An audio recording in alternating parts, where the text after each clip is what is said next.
Y'a quelqu'un? Putain de corbac.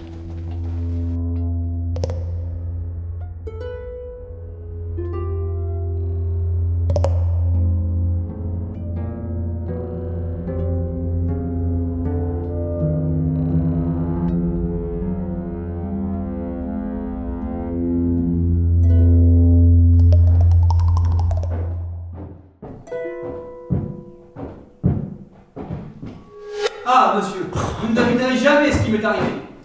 Oh, excusez-moi, je veux éblouir avec ma lampe et je ne me suis même pas présenté. Gustave Laporte, représentant en encyclopédie. À qui ai-je l'honneur?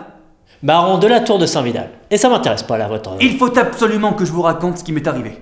Vous n'en croirez pas vos oreilles, monsieur le baron. Dites-moi, mon brave, est-ce que vous croyez en l'existence des fantômes? Mais absolument pas, tout ça c'est des histoires pour faire peur aux gosses. Et moi aussi, c'est ce que je disais. Et puis on m'a dit, tu n'as qu'à aller au château de Saint-Vidal la nuit, et là tu verras si les fantômes ça n'existe pas. Et ben me voilà. Ah ouais, je vois ça.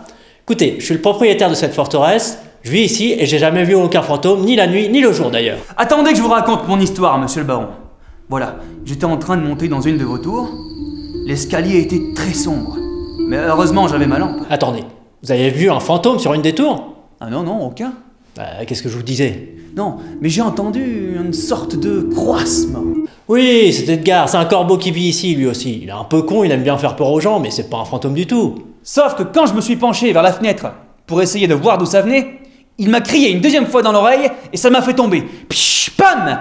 La tête la première. Aïe, ça fait mal ça. Mais je devrais être mort, vous voulez dire?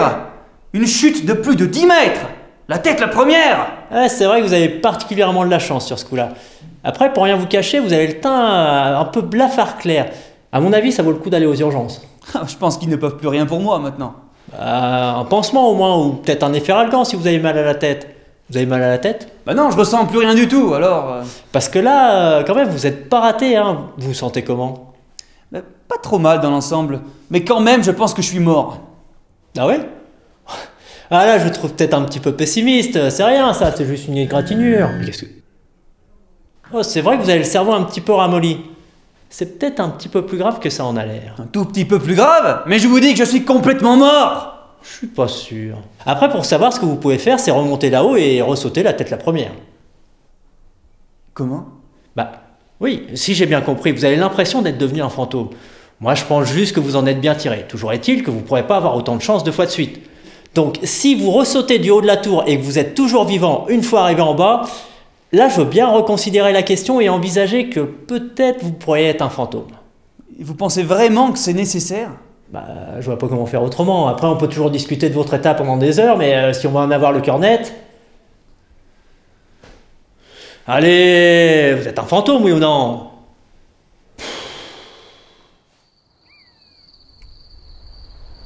Bon, c'est pour aujourd'hui ou pour demain? On va pas y passer la nuit? Ah, c'est vachement haut, hein! Ah bah un fantôme qui a le vertige maintenant, on aura tout vu.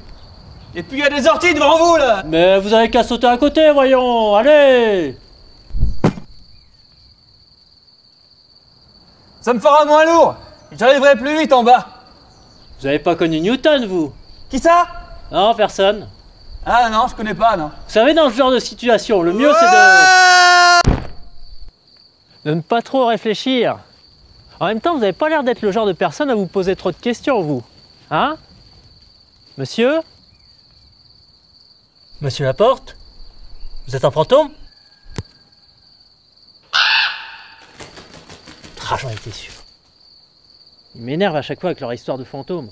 C'est des trucs pour faire peur aux gosses, ça. Ah, mais c'est n'importe quoi. J'ai jamais vu aucun fantôme ici. Chut. J'aime pas les fantômes. Ils me foutent les glandes. Ah! Ça, ce putain de corbac.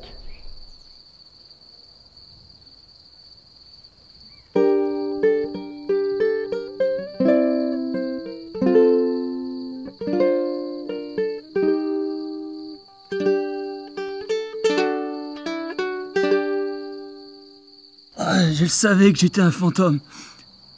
Ah non, tiens.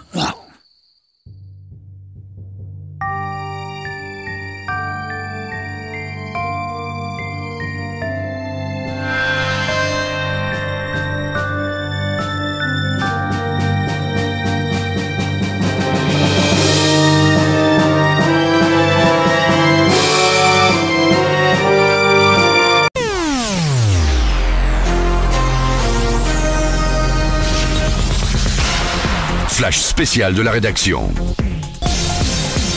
Bonjour à tous. Petite interruption dans la programmation pour vous annoncer qu'un nouveau corps a été retrouvé sans vie au pied des remparts de la forteresse de Saint-Vidal. Cette nouvelle mort relance la légende qui voudrait qu'un fantôme hante ce château. Dans le village de Saint-Vidal, tout le monde connaît cette histoire de fantôme, mais quand on interroge les habitants, tout le monde affirme qu'il s'agit d'un mythe et qu'il n'y a rien à en dire de plus. Alors nous avons demandé à la police, en ligne avec nous, l'agent stagiaire Gate de la police scientifique de Clermont-Ferrand. Le parquet l'a autorisé à nous dévoiler les premières conclusions de l'enquête. Agent Gate, bonjour. Bonjour. Avez-vous percé le mystère de cette mort ? Cette mort n'a rien de mystérieuse. Il s'agit tout simplement d'un suicide. Et pour preuve, on a pu établir que la victime, n'ayant pas réussi à se donner la mort lors de son premier saut, est remontée en haut de la tour pour se jeter une seconde fois dans le vide. C'est vous dire si elle était déterminée à en finir avec la vie. Rien à voir donc avec la légende du fantôme de Saint-Vidal alors ? Non, rien à voir. En tant que scientifique, je peux vous assurer que le fantôme de Saint-Vidal n'est qu'un mythe et qu'il n'y a donc rien à en dire de plus. Mais bien sûr. Vous êtes vous aussi originaire de la commune de Saint-Vidal, n'est-ce pas ? Tout à fait, j'ai passé toute mon enfance à Saint-Vidal. Alors, agent Gate, merci beaucoup d'avoir répondu à nos questions. Tout de suite, retour des hits sur Énergie Haute-Loire. Tout ça, c'est des histoires pour faire peur aux gosses. Les fantômes, ça n'existe pas. Point.